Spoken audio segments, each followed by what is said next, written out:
JD Vance stood up a few hours ago and he said, hey, you know what? The gig is up. If you commit fraud against America, you should go to jail, which I thought was so great. The only problem is it should really apply to Donald Trump, and he seems to be applying it only to other people. Now, JD Vance said this in a room full of people where he also said, hey, you know what? My wife gave me a choice. I can either be the vice president or we can have a fourth kid. But he bragged, I convinced her to allow me to do both. This is such a weird speech, and it's a reminder that this guy lacks charisma. He lacks gravitas. I don't even think he's genuinely going to be in the running to be the president of the United States. I think it's going to collapse. That's my prediction every time I see JD Vance speak. Let's start with the tough guy routine that he's doing here. No fraud is too small. If you are defrauding the American taxpayer, we're going to do everything that we can to put you in prison and send a message to the other fraudsters. The gig is up. Commit fraud against America and go to jail. I agree. I think that's great. But say it again, JD. Say it really slowly and think hard about which administration you're currently number 2 of. Because this isn't like, oh, I have to manufacture a gotcha. He handed it to us. If commit fraud, go to jail is their standard, there is a long line of people who should be very nervous. And Donald Trump is the one who should be at the top of that list, given the various frauds he is accused of having participated in, including crypto frauds and NFTs, One World Financial. It's too long a list for me to even remember. Now, here is JD changing tone. He played his tough guy character. If you commit fraud, you go to jail. And now he's switching to charming family man. Listen to this. The second lady, when the president asked me to join the ticket and become his running mate, the second lady said, well, you can have one of two things. You can be vice president or you can have a fourth child. Ladies and gentlemen, I must be pretty persuasive because I got both.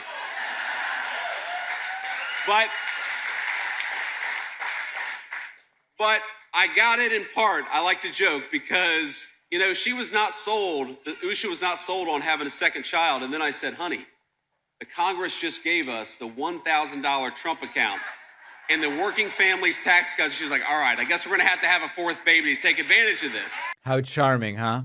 He's telling a story where his wife lays out an either or. And the punchline is he took both anyway. He didn't respect the choice, and he frames it as a personal win for his own persuasiveness. I would love to hear from women watching this. Does that, when JD does that routine, is that charming to you? Or does it read more like a guy who thinks no is just the opening bid in a negotiation? Because those are two very, very different things. I want to hear from the women in the audience. Let me know what you think. And then there's one that is really not a matter of opinion. Here is JD Vance saying it's become so much easier to buy a home now, especially for young people under Trump. And we can't find a single fact that supports that claim. We got a lot of work to do, but we're making progress on all the things that matter the most. On the affordability question, we know that under Joe Biden, the cost of a median price home nearly doubled. Now, for the first time in over 5 years, rents are falling for the first time. We got a lot of work to do, but we're finally seeing that American dream of homeownership become accessible again to our young people. Now, he is lying. Home buying is sitting at some of the lowest levels in decades. Interest rates, which were going to come down very strongly, are still hovering very high. And while it is true that there are some parts of the country where rent asking prices, not necessarily what people are paying, but rent asking prices have come down very slightly, overall, we still see that inflation is outpacing wage growth, and it is a disastrous situation for housing. Prices are higher than they've ever been. Mortgage rates are very high. Young people are getting priced out, and they are getting worse rates than they could have gotten years ago. So it's really not one of these, well, it depends on how you look at it and depending on how you frame the data. He said the exact opposite of what every single housing number in the country shows right now. And the pattern across all of these clips of JD is that he's a guy who commits to the confident version of a sentence regardless of whether it's true or whether it's flattering or whether it holds up for even 5 seconds after he says it.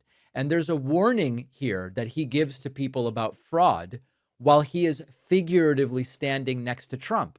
And he's bragging about ignoring his wife's terms. And he's going, I'm so persuasive. I'm just such a persuasive guy. And he's telling young people the housing market's improving. It's great out there for you. But the opposite is true. So it's not so much that these are like gaffes. This guy delivers lies confidently in a completely uncharismatic way. And it has been seen, unfortunately, by many as something that is appealing as far as personality traits go. The thing is, I think most people don't like it. I think people recognize that the gig should be up for JD, as he likes to say. He has no business in politics whatsoever. And I believe that he is going to struggle if he does really try to be the next Republican nominee. Now, I know that Donald Trump may well endorse him. I know that Donald Trump may give him the blessing to become the heir to the MAGA throne, and Peter Thiel is going to prop him up with money and all of this stuff. I genuinely am becoming convinced that JD is just so unlikable at a fundamental level, so uncharismatic, that I really struggle to believe that he may be able to be the heir to the MAGA throne. I want to hear from people in the audience, and this is, I hope I don't have to clarify, this is not an endorsement of Marco Rubio. Marco Rubio is a disaster, but Rubio at least is a little more charismatic, quirky sometimes, but a little more charismatic, and also has some basic understanding of how diplomacy works and would likely avoid as many overtly and cartoonishly embarrassing moments as someone like a JD Vance. This is me thinking not who I want to see as president. I don't want either of them to be president, but thinking more in terms of if I were Trump, how would I be thinking about it? And the gig should really be up for JD. That is for sure. A lot of people put on music while they work, assuming it helps them concentrate. But in practice, familiar songs, lyrics, or constantly changing tracks often will take attention away from what you're working on rather than supporting attention. And that's where Brain FM comes in. Our sponsor, Brain FM, is a music app designed to support focus, relaxation, or sleep, with music created by human musicians working alongside neuroscientists. Instead of generic playlists, Brain FM offers task-specific modes like deep work, creative, and motivation, depending on what you're trying to do. What makes Brain FM different is the science behind it, because it's the only music app funded by the National Science Foundation based on their unique audio technology designed to influence brain activity associated with focus. Brain FM also has published peer-reviewed research showing their technology supports attentional performance. They even have an optional ADHD mode for people who benefit from additional stimulation. But the app really is built for anybody looking to reduce distractions and stay engaged with their work. You can try Brain FM totally free for 30 days by going to brain.fm/Pakman. 30 days is a long free trial. Go check it out. The link is in the description.